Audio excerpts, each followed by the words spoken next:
Hati yang Berkhianat, sebuah cerpen karya Edgar Allan Poe, diterjemahkan oleh Harum El Wibowo.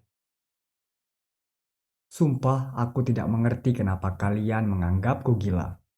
Penyakitku ini bukannya mengumpulkan atau menghancurkan panca inderaku, tetapi malah menajamkannya. Yang paling dibuatnya tajam adalah indera pendengaranku. Aku dapat mendengar apapun yang ada di langit dan bumi, terutama di neraka. Jadi bagaimana mungkin aku gila? Kalau kalian masih juga tidak percaya, maka perhatikanlah betapa warasnya dan tenangnya aku mengisahkan seluruh cerita ini. Aku juga masih tidak tahu pasti sejak kapan ide itu muncul dalam benakku. Tetapi segera setelah ide itu tertanam dalam otakku, aku selalu merasa ada yang menghantuiku sepanjang siang dan malam, sehingga aku tidak dapat menolak untuk melakukannya. Sebenarnya aku menyayangi orang tua itu. Lagi pula dia juga tidak pernah menyakiti ataupun menyinggungku. Aku melakukannya bukan karena hartanya, tapi karena matanya. Ya benar, matanya. Dia memiliki mata bak burung vultur dengan warna biru pucat. Setiap kali dia menatapku, darahku langsung membeku. Akhirnya lama-kelamaan aku memutuskan untuk mencabut nyawanya, agar aku dapat terbebas dari pandangan matanya. Sekarang intinya begini, kalian menganggapku gila, tapi orang gila pasti tidak tahu apa-apa. Seharusnya kalian melihat betapa hati-hati dan elegannya caraku berjalan ke tempat kerja. Selama seminggu sebelum aku membunuhnya, aku bersikap sangat ramah terhadapnya. Setiap malam aku membuka grendel pintu kamarnya. Oh, pelan sekali. Kemudian kubuka pintunya sedikit, lalu kumasukkan kepalaku. Oh, kau pasti akan tertawa melihat betapa cerdiknya aku melakukannya. Aku bergerak dengan perlahan, amat sangat perlahan, agar tidak mengganggu tidurnya. Butuh waktu 1 jam bagiku untuk dapat memasukkan seluruh kepalaku. Celah yang terbuka itu sampai aku dapat melihatnya sedang berbaring di atas ranjang. Hah?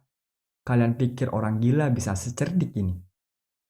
Kemudian ketika seluruh kepalaku sudah masuk ke dalam kamarnya, kuputar tuas lenteraku dengan hati-hati. Oh, aku melakukannya dengan amat sangat hati-hati, karena tuasnya dapat mengeluarkan bunyi decitan. Kuputar lenteraku sampai dapat menerangi mata sipitnya dengan seberkas cahaya redup.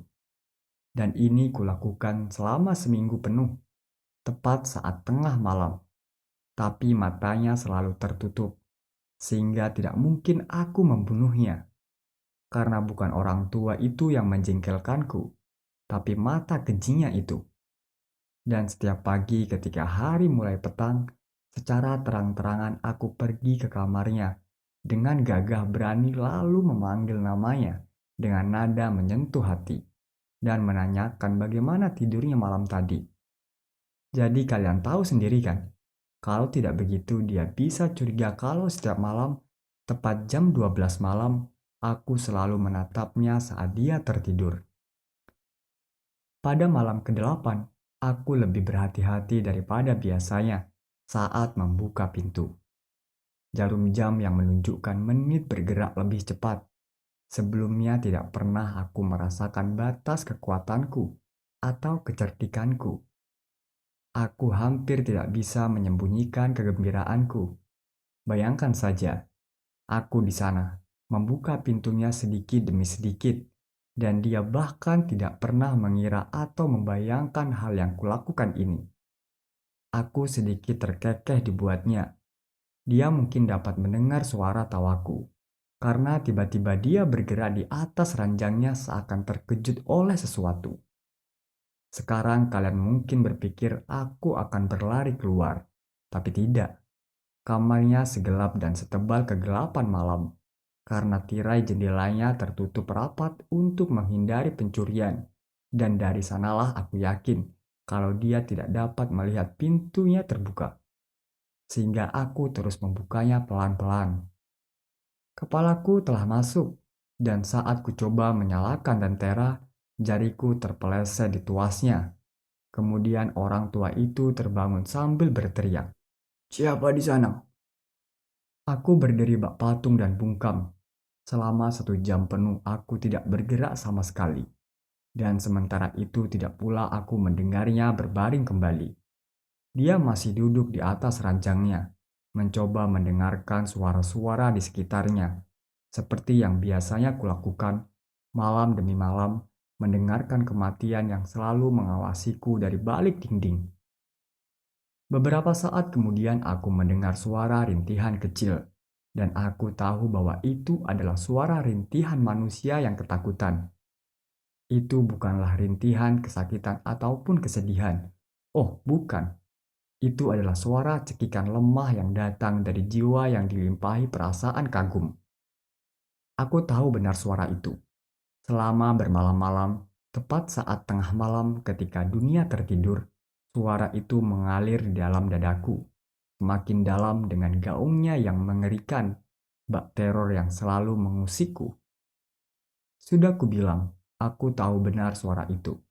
Aku mengerti apa yang dirasakannya, sehingga aku merasa simpati padanya. Walaupun di dalam hati aku tertawa. Aku tahu kalau dia telah terbangun dari tadi, sejak mendengar suara ribut yang pertama. Ketakutan semakin membuncah di dalam dirinya. Dia mencoba menganggapnya bukan apa-apa, tapi tidak bisa. Dia terus meyakinkan dirinya sendiri. Tidak ada apa-apa, hanya suara angin yang bergerak di cerobong asap, atau hanya seekor tikus yang berlari di lantai, atau itu hanya suara jangkrik yang mengerang 1 kali. Benar, dia mencoba menenangkan dirinya sendiri dengan anggapan-anggapan ini, tapi semuanya sia-sia. Karena kematian telah mengikuti dalam bayang-bayang di depannya, kemudian menyelimuti korbannya. Dan pengaruh bayangan kasat mata itulah yang membuatnya dapat merasakan, walaupun dia tidak dapat melihat ataupun mendengarnya, kehadiran kepalaku di dalam kamar itu. Ketika aku telah menunggu lama sekali, dengan sangat sabar, tanpa mendengarnya berbaring kembali, kuputuskan untuk memutar sedikit tuas lenteraku. Kalian tidak dapat membayangkan betapa diam-diamnya kulakukan itu, sampai seberkas cahaya redup menerangi mata sipitnya. Matanya terbuka lebar, kemudian aku menjadi kesal saat menatapnya. Tatapan matanya membuatku bergetar sampai ke tulang sumsum, tapi aku tidak dapat melihat bagian lain wajah atau tubuhnya selain mata kejinya, karena aku telah mengarahkan cahaya lenteraku tepat ke mata terkutuknya itu. Aku telah mengatakan kepadamu bahwa kau keliru menganggap kegilaan dengan ketajaman inderaku, bukan? Sekarang biar kujelaskan. Telingaku mendengar sebuah suara rendah, tumpul, dan cepat seperti suara jam yang dibungkus kapas. Aku juga tahu benar suara apa itu. Itu adalah suara degupan jantungnya. Suaranya menaikkan amarahku seperti pukulan drum yang menyemangati para tentara di medan perang. Tapi aku tetap menahan diri dan masih tidak bergerak. Napasku memburu tak beraturan. Kupegang erat lenteraku agar tidak bergoyang. Kucoba secara pasti pertahankan cahaya yang menembak ke matanya. Sementara itu degupan jantungnya semakin menggebu. Semakin cepat dan lebih cepat lagi. Dan semakin nyaring setiap detik. Dia pasti telah diselimuti oleh rasa takut yang amat sangat besar. Suaranya semakin nyaring setiap saat. Apa kau mengerti? Sudah kukatakan kalau aku mudah cemas. Dan sekarang, tepat saat tengah malam, di tengah-tengah keheningan rumah tua yang mengerikan, terasa sangat aneh saat suara seperti ini membuatku bersemangat menikmati ketakutannya yang tak terkendali. Namun begitu, selama beberapa menit aku masih menahan diriku dan tidak bergerak sedikit pun.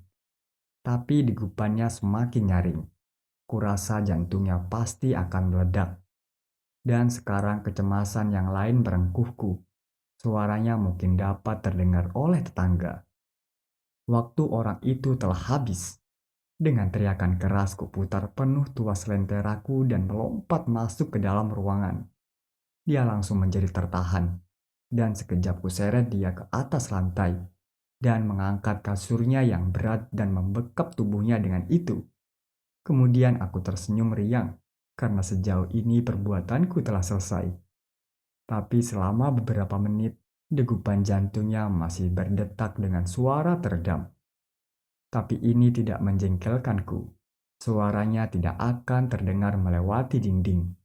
Suaranya akan menghilang setelah beberapa saat. Orang tua itu telah mati.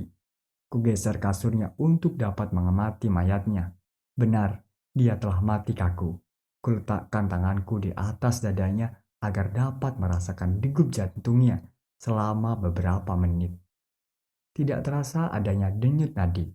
Dia telah mati, kini matanya tidak akan lagi menggangguku.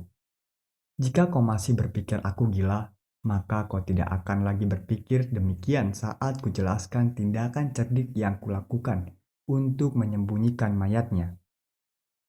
Malam semakin larut, dan aku mengerjakannya dengan cepat, namun tetap diam-diam. Pertama, kupisah-pisahkan anggota tubuhnya. Kupotong kepala, lengan, dan kakinya. Kemudian aku mengangkat 3 papan yang merupakan bagian lantai kamar itu, lalu menyembunyikan semua potongan tubuhnya di atas tiang penyangga di bawah. Selanjutnya aku menutup papannya kembali dengan cermat, sangat cerdik, bahkan sampai tidak ada mata manusia, tidak ada pula matanya yang dapat menyadari adanya kejanggalan di sana. Tidak ada yang perlu dibersihkan, tidak ada noda darah sedikit pun, karena bak mandi telah menyiram segalanya. Aku telah bertindak dengan sangat hati-hati. Hahaha. Saat aku telah selesai, jam menunjukkan pukul 4 pagi. Suasana masih diliputi kegelapan seperti tengah malam. Suara bel memecah keheningan, lalu diikuti suara ketukan di depan pintu. Aku berjalan menuruni tangga untuk membuka pintunya dengan perasaan ringan. Kenapa aku harus takut? Masuklah 3 orang pria yang memperkenalkan diri mereka dengan sangat ramah sebagai petugas kepolisian. Mereka mengatakan bahwa seorang tetangga mendengar suara jeritan, sehingga mereka ditugaskan untuk mencari penyebabnya. Aku hanya tersenyum saja. Apa yang harus kutakutkan? Maka aku sambut kedatangan mereka. Jeritan itu, jelasku, adalah suaraku karena mengigau. Orang tua itu, sebutku, sedang tidak ada di rumah. Kuajak tamuku berkeliling gedung apartemen kami. Kuizinkan mereka menggeledah dengan teliti. Akhirnya kubawa mereka ke kamar orang tua itu. Kutunjukkan kepada mereka kotak penyimpanan hartanya yang masih aman dan tak terusik.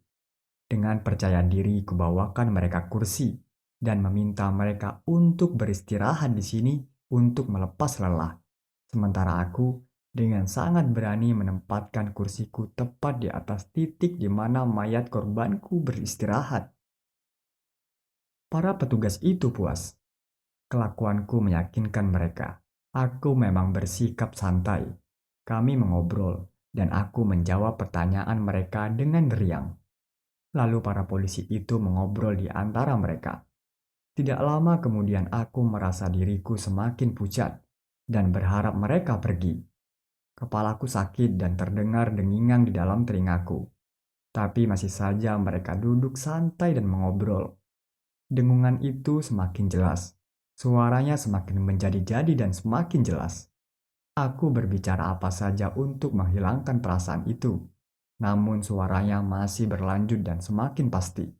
Sampai pada akhirnya, kusadari suara itu tidak datang dari dalam telingaku. Langsung saja wajahku berubah menjadi pucat.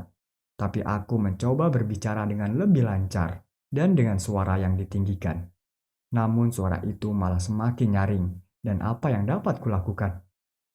Suara tersebut terdengar rendah dan cepat, seperti suara yang ditimbulkan oleh jam yang diselimuti kapas. Napasku menjadi sesak, namun para petugas itu masih belum mendengarnya. Aku berbicara dengan lebih cepat dan tergesa-gesa, tapi suara itu masih menjadi-jadi. Aku berdiri dan membicarakan hal-hal yang remeh dengan nada tinggi dan gerakan yang kasar, tapi suaranya semakin nyaring. Kenapa mereka belum pergi? Aku berjalan bolak-balik di atas lantai dengan langkah yang berat, seakan ingin marah oleh pandangan mata mereka. Tapi suaranya semakin lama semakin nyaring. Oh Tuhan, apa yang dapat kulakukan? Aku meracau. Aku mengumpat. Aku menggaruk-garukkan kursiku di atas lantai. Namun suara itu naik dan semakin nyaring. Suaranya semakin nyaring, dan mereka masih saja mengobrol dengan santai dan tersenyum. Apa mungkin mereka tidak dapat mendengarnya? Ya Tuhan, tidak, tidak. Mereka mendengarnya. Mereka curiga. Mereka tahu. Aku yakin mereka sedang menertawakan ketakutanku. Apapun lebih baik daripada penderitaan ini. Apapun akan lebih baik daripada penghinaan ini. Aku sudah tidak tahan lagi dengan senyuman munafik mereka. Kurasa aku harus berteriak atau mati. Dan sekarang dengarkan lagi. Suaranya semakin nyaring. Dasar keparat! Teriakku. Tidak ada lagi yang perlu disembunyikan. Kuakui perbuatanku. Bongkar papan itu. Di sini dan di sini. Aku sudah tidak tahan mendengar suara degupan jantungnya yang mengerikan. Terima kasih.